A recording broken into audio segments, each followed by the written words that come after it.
आ जाती है, प्यास की अनुभूति होता है, पूरे शरीर पसीने से भीग जाती है। सीता व्याकुल हो जाती है और राम से पूछ रही है वहां कि पति से पूछ रही है कि स्वामी और कितनी दूर जंगल है और कितने दूर चलना होगा, हमारी कुटिया कहाँ बनेगी। इन बातों को जब राम सुनते हैं तो उनकी आंखों से आंसू झरने लगते हैं। तो गोस्वामी जी की जो रचनाएं हैं वह अभूतपूर्व अतुलनीय है। फिर आगे की जो कथा आती है केवट प्रसंग में, तो केवट प्रसंग में जब श्री रामचंद्र जी गंगा पार कर रहे हैं, जो रामचरितमानस में वर्णन है, तो जो मल्लाह है, जो केवट है, उसे कहते हैं कि मुझे गंगा पार करा दो। तो वो कहता है कि नहीं, जब तक मैं अच्छी तरह से प्रक्षालन न कर लूं तब नहीं चढ़ाऊंगा। मैंने सुना है कि आपके चरण रज के स्पर्श से पत्थर की शिला नारी बन गई है। अगर ये मेरी पुरानी नौका भी नारी के रूप में परिणत हो जाएगी तो मेरी जीविका का साधन ही खत्म हो जाएगा। वहां गोस्वामी तुलसीदास जी लिखे, यही घाट ते थोड़ी के दूर है, कटिलौ जल था दिखाई हो जू, पर से पग धूरी करे करनी घरनी घर का समझाई हो जू, तुलसी अवलंब न और कछु, लड़का के ही भांति जियाई हो जू, बरु मारिय मोही बिना पग धोए, हे नाथ न नाव चढ़ाई हो जू।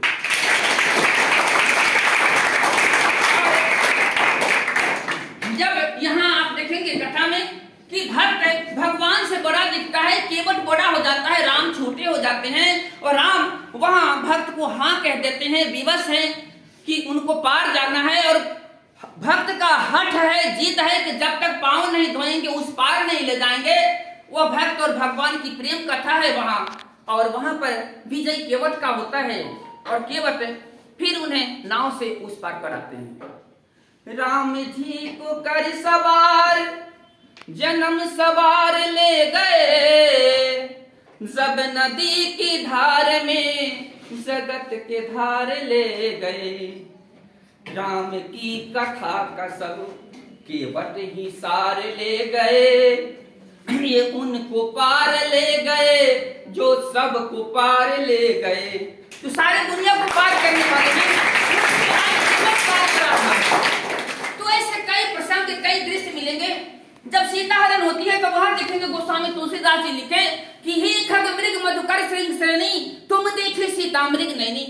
जो राम तीनों लोगों के चराचर हैं, वहां एक मनुष्य की तरह भाव विह्वल हो जाते हैं जब मां सीता का अपहरण हो जाता है और सीते सीते पूरे जंगल में, चित्रकूट में, पंचवटी में चिल्ला रहे हैं, पर्वत से, लताओं से, जंगलों से, वृक्षों से, पक्षियों से पूछ रहे हैं कि आपने सीता को देखा।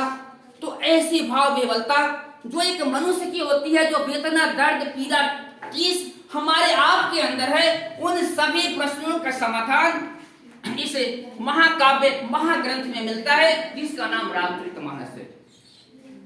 तो रामचरितमानस आज के युग में, परिवेश में, पाठ्यक्रम में शामिल होनी चाहिए। अगर नहीं भी है तो इसका अध्ययन अध्यापन अवश्य हो, ताकि बच्चों को भाई से भाई का प्रेम, पति से पुत्र का, पति से पत्नी का प्रेम, पिता से पुत्र का प्रेम, मित्र से मित्रता कैसी हो, इन सारी जो समाज की व्यवस्थाएं हैं, उन सारी व्यवस्थाओं का इसमें कुछ न कुछ अंश आपको देखने को मिलेगा। भाई से भाई का प्रेम देखना हो तो भरत मिलाप में देखे। जब अयोध्या से राम वन गमन चले जाते हैं और भरत नैनिहाल से लौट कर आते हैं, महाराज दशरथ का स्वर्गवास हो जाता है, वहां सभी लोग फिर राम को मनाने के लिए चित्रकूट जा रहे हैं। दृश्य देखेंगे, अयोध्या की चतुरंगिनी सेना है, तीनों माताएं हैं, तीनों बहुएं हैं, महाराज जनक हैं, गुरु वशिष्ठ हैं, सारे लोग राम को मनाने के लिए चित्रकूट जा रहे हैं। रात में सभी लोग ऋषि के आश्रम में ठहरते हैं और फिर वहां से अगले दिन चित्रकूट के लिए प्रस्थान करते हैं। जब चित्रकूट के पास इनकी सेना पहुंच रही है, घोड़ों के टापों और सैनिकों के पदचापों से धूल उड़ रहे थे, गर्जनें हो रही थी, तो चित्रकूट में लक्ष्मण जहां निवास स्थान बनाए थे, एक वृक्ष पर चढ़कर देखते हैं कि कोलाहल क्यों हो रहा है। अयोध्या की विजय पताका दिखती है।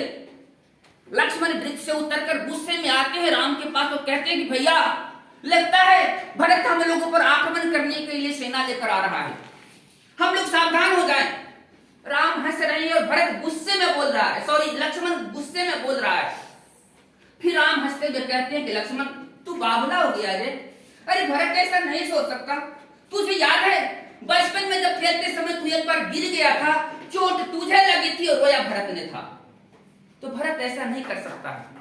भरत राम से मिलने के लिए आ रहे हैं। दृश्य देखेंगे कि अब पास पास आ गई है सेनाएं, कुछ दूरियां रह गई है।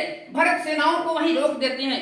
माता पिता माताएं या सभी लोगों को, गुरु वशिष्ठ को वहीं रोक देते हैं और कहते हैं कि मैं अकेला भैया से मिलने जाऊंगा।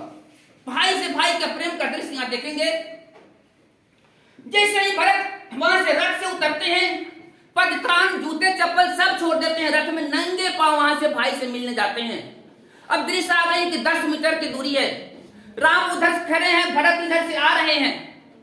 कभी का वहां कल्पना देखिएगा, कभी की जो भावना है, जो रामचरितमानस के काव्य के आधार पर निर्धारित किया गया है, लिखा गया है कि भरत नंगे पांव राम से मिलने जा रहे हैं।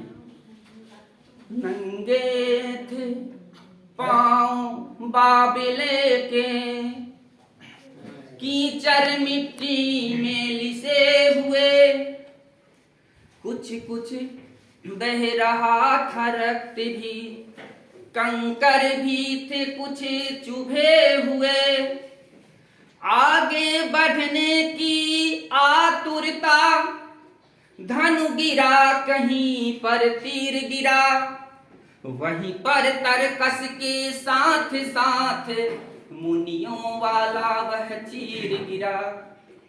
बाबुला चाहता है पहले रघुवर को शीश झुका लूं मैं, रघुवीर चाहते हैं पहले पागल को गले लगा लूं मैं।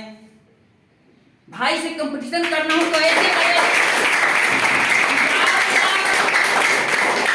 बाबुला चाहता है पहले रघुवर को शीश झुका लूं मैं, रघुवीर चाहते हैं पहले पागल को गले लगा लूं मैं।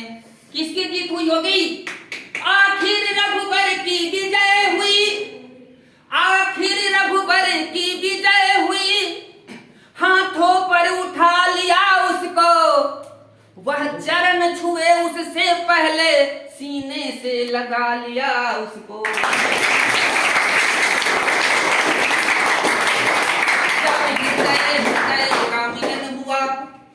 जब हृदय का मिलन हुआ तो दूर विरह का ताप हुआ, सबने देखा चित्रकूट में ऐसे भरत मिलाप हुआ।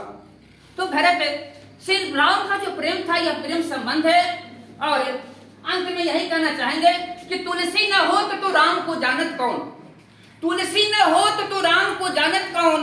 राम तुलसीदास ही राम नाम जनायो है।